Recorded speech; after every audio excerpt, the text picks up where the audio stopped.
Hi అండి, మనం ఆస్మా గురించి మాట్లాడుకుంటున్నాం. నేను మీ డాక్టర్ ప్రేమ్దీప్, ఊపిరితిత్తులకు సంబంధించిన స్పెషలిస్ట్ డాక్టర్ని, బిలీవ్ మల్టీ స్పెషాలిటీ హాస్పిటల్ పొగతోట. సో ఆస్మా మనం గుర్తించాక దీని ట్రీట్మెంట్స్ ఏంటి? ట్రీట్మెంట్స్ గురించి మనం మాట్లాడుకుంటే మెయిన్ డ్రగ్ ప్రతిదానికి ఒక ట్రీట్మెంట్ ఉన్నట్టు దీనికి మెయిన్గా ఇన్హేలర్స్ అని ఉంటాయి.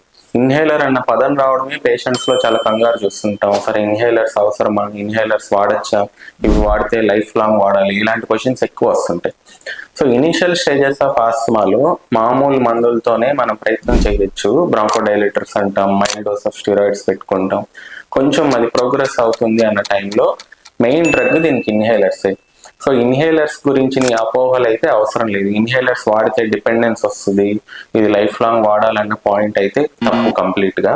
సో ఇన్హేలర్స్ ఉన్న మెయిన్ అడ్వాంటేజ్ ఏంటంటే డ్రగ్ పర్సంటేజ్ చాలా తక్కువ ఉంటుంది. మనం ఇంగే మాత్రతో పోలిస్తే చాలా చాలా తక్కువ ఉంటుంది.